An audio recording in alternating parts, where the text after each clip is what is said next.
గతం గుర్తుకురాని మనిషి ఉండడు, సమాజమూ ఉండదు. వర్తమానంలోని బాధలను గతంలోని కష్టాలతో పోల్చి చూసుకోవటం నిరంతరం సాగుతూనే ఉంటుంది.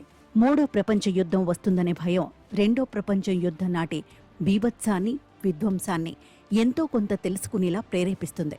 ప్రభుత్వాలు భావ ప్రకటన స్వేచ్ఛను, అసమ్మతిని అణిచివేస్తున్న ప్రతి సందర్భంలోనూ బాధితులు గతంలో తమలాంటి వారిని, అప్పటి ప్రభుత్వాల దాష్టికాలను గుర్తుకు తెచ్చుకోకమానరు.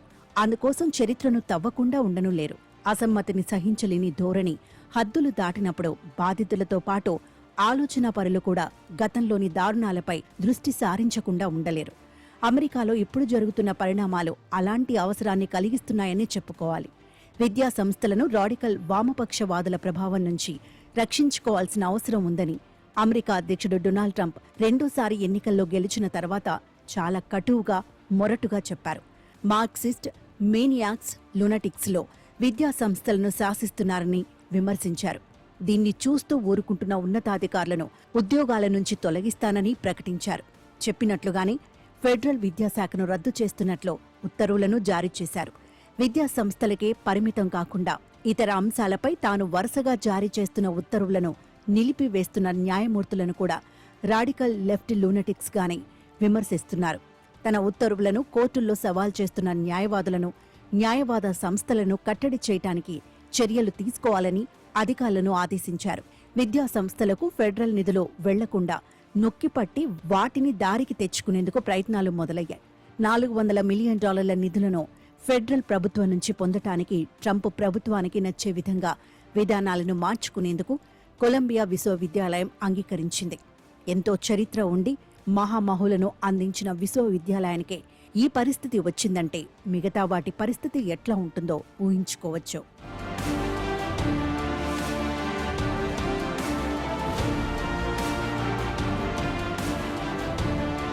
పాలస్తీనా ప్రజలకు సంఘీభావం తెలుపుతూ ఆందోళనలు చేయటం, ప్రదర్శనలు నిర్వహించటం గడచిన 2 ఏళ్లుగా అమెరికా విశ్వవిద్యాలయాల్లో బాగా జరిగింది.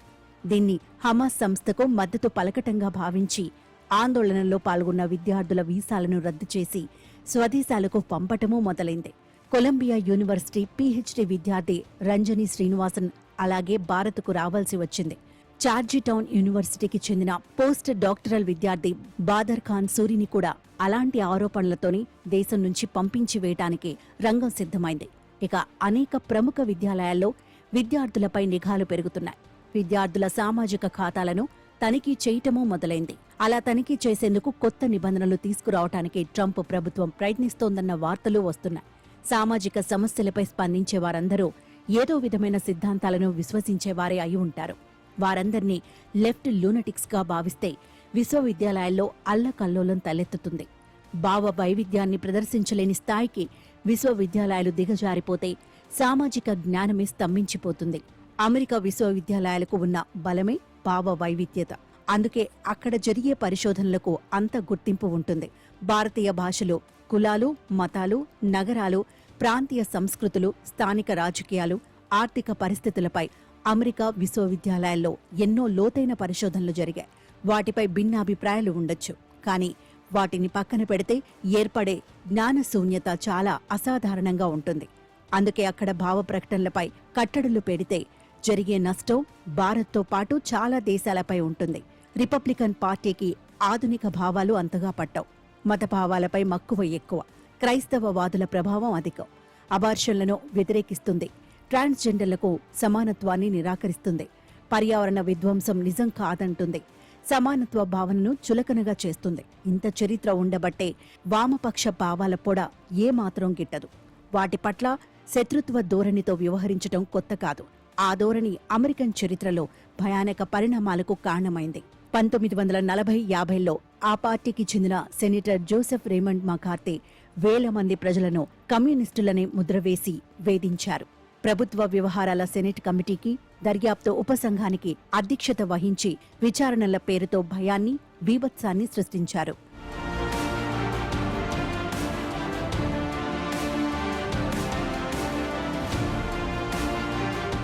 హాలీవుడ్ దర్శకులు, నటుల నుంచి మొదలుకొని ఉపాధ్యాయులు, అధ్యాపకులు, కార్మికులు, సైనిక అధికారులు, ఉన్నతోద్యోగులు, శాస్త్రవేత్తలు, కళాకారులు, సాహిత్యవేత్తలు, మకార్తీ ఆరోపణలను, విచారణలను ఎదుర్కోవాల్సి వచ్చింది.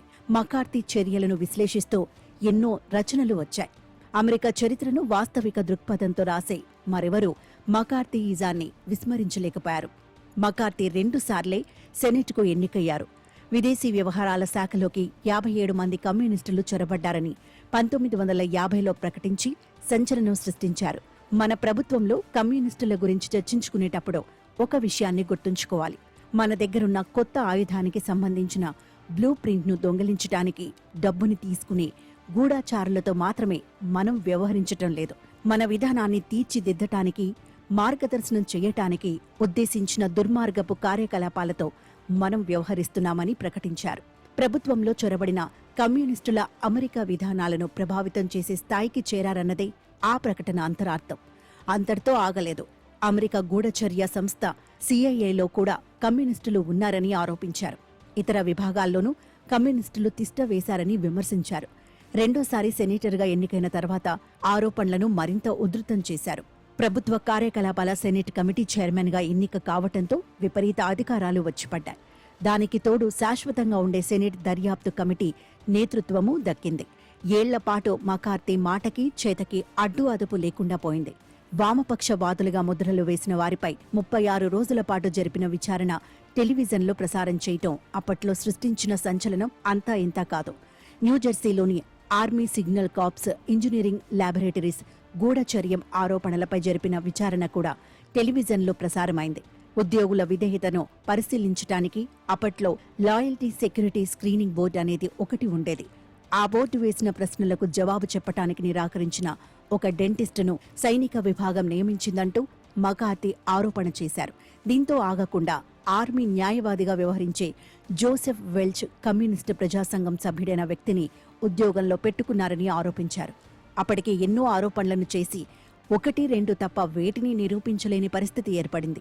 టెలివిజన్ ప్రసారాలతో క్రమేపీ ప్రచార ఆర్భాటము, ఆరోపణల డొల్లతనం కనబడటమూ మొదలైంది. మీకు సభ్యత అంటూ లేదా సార్?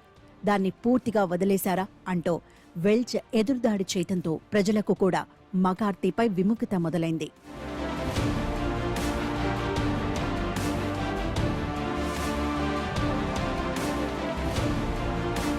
జర్నలిస్ట్ ఎడ్వర్డ్ ఆర్ మరో తన సీ ఇట్ నౌ కార్యక్రమంలో మకార్తీ వైపరీత్యాన్ని చీల్చి చెండాడారు. దారుణాలన్నీ జరిగిపోయిన తర్వాత, జీవితాలన్నీ నాశనమయ్యాక సెనెట్ కూడా మకార్తీని తప్పుపట్టి అభిశంసించింది.